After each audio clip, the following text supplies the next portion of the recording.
हिंदू धर्मग्रंथ में कामदेव को प्रेम और आकर्षण का देवता माना गया है। धर्मग्रंथों में वर्णित कथाओं के अनुसार कामदेव भगवान विष्णु और देवी लक्ष्मी के पुत्र हैं। ऐसा माना जाता है कि कामदेव का विवाह देवी रति के साथ हुआ था, जो कामदेव की तरह ही प्रेम और आकर्षण की देवी मानी जाती है। परंतु कुछ कथाओं में कामदेव को स्वयं ब्रह्मा जी का पुत्र भी बताया गया है और इनका संबंध भगवान शिव से भी है। धर्मग्रंथों में कामदेव का स्वरूप सुनहरे पंखों वाले एक सुंदर नवयुवक की तरह प्रदर्शित किया गया है, जिनके हाथ में धनुष और बाण है। इनकी सवारी तोते को बताया गया है।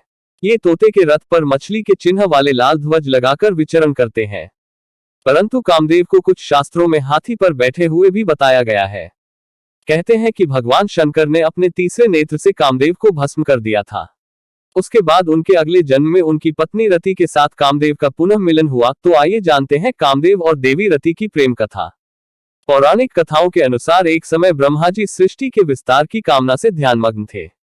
उसी समय उनके अंश से एक तेजस्वी पुत्र काम उत्पन्न हुआ। वो पुत्र कहने लगा कि मेरे लिए क्या आज्ञा है। तब ब्रह्मा जी ने उससे कहा कि मैंने सृष्टि उत्पन्न करने के लिए प्रजापतियों को उत्पन्न किया था, परंतु वे सृष्टि रचना में सफल नहीं हुए। इसलिए यह कार्य अब मैं तुम्हें सौंपता हूँ और इसे पूर्ण करने की आज्ञा देता हूँ। परंतु ब्रह्मा जी की बात सुने बिना ही कामदेव वहां से विदा होकर अदृश्य हो गए। यह देख ब्रह्मा जी को क्रोध आ गया और उन्होंने कामदेव को श्राप दे दिया कि तुमने मेरी आज्ञा का पालन नहीं किया है, इसलिए तुम्हारा जल्दी ही नाश हो जाएगा। यह सुनकर कामदेव भयभीत हो गए और हाथ जोड़कर ब्रह्मा जी के समक्ष क्षमा मांगने लगे।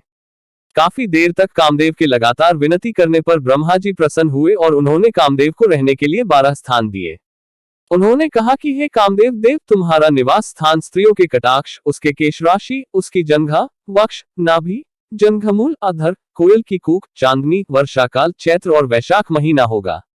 इसके बाद ब्रह्मा जी ने कामदेव को पुष्प का धनुष और मारण, स्तंभन, जरिम्भन, शोषण तथा उन्मादन नाम के 5 बाण दिए।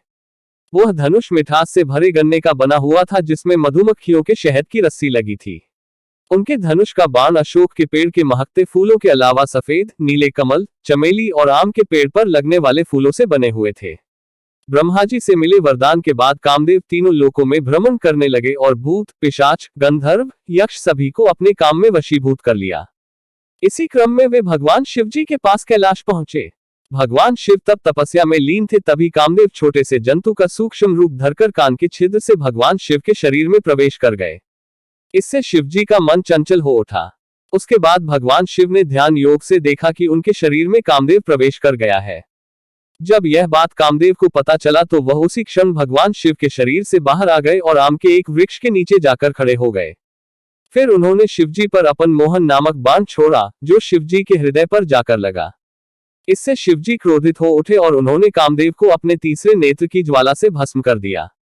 जब यह बात कामदेव की पत्नी रति को पता चली तो वह विलाप करती वहां आ पहुंची। तभी आकाशवाणी हुई, जिसमें रति को विलाप न करने और भगवान शिव की आराधना करने को कहा गया। आकाशवाणी सुनकर रति ने श्रद्धापूर्वक भगवान शंकर की प्रार्थना की। रति की प्रार्थना से प्रसन्न हो शिवजी ने कहा कि कामदेव ने मेरे मन को विचलित किया था, इसलिए मैंने इन्हें भस्म कर दिया। अब अगर ये अनंग रूप में महाकाल वन में जाकर शिवलिंग की आराधना करेंगे तो इनका उद्धार होगा। उसके पश्चात कामदेव भगवान शंकर के आदेशानुसार महाकाल वन चले गए और उन्होंने पूर्ण भक्तिभाव से शिवलिंग स्थापना की और फिर घोर तपस्या करने लगे। कुछ समय बाद कामदेव की तपस्या से प्रसन्न होकर शिवजी ने कहा कि तुम अनंग शरीर के बिना रहकर भी सारे कार्य करने में समर्थ रहोगे और द्वापर युग में कृष्णावतार के समय तुम रुक्मणी के गर्भ से जन्म लोगे और तुम्हारा नाम प्रद्युम्न होगा। शिव के कहे अनुसार द्वापर युग में भगवान श्री कृष्ण और रुक्मणी को प्रद्युम्न नाम का पुत्र हुआ, जो कि कामदेव का ही अवतार था। परंतु जन्म के पश्चात श्री कृष्ण से दुश्मनी के चलते राक्षस शंभरासुर ने प्रद्युम्न का अपहरण कर लिया और उसे समुद्र में फेंक दिया। उस शिशु को एक मछली ने निगल लिया और वो मछली मछुआरों द्वारा पकड़ी जाने के बाद शंभरासुर के रसोई घर में ही पहुंच गई। जब यह बात देवी रति को मालूम हुआ तो वह रसोई में काम करने वाली मायावती नाम की एक स्त्री का रूप धारण करके रसोई घर में पहुंच गई। वहां आई मछली को उसने ही काटा और उसमें से निकले बच्चे को मां के समान पाला पोसा। जब वो बच्चा युवा हुआ तो उसे पूर्व जन्म की सारी बातें याद दिलाई। इतना ही नहीं, सारी कलाएं भी सिखाई। तब प्रद्युम्न ने शंभरासुर का वध किया और फिर मायावती रूपी रति से विवाह कर उसके साथ द्वारका लौट आए।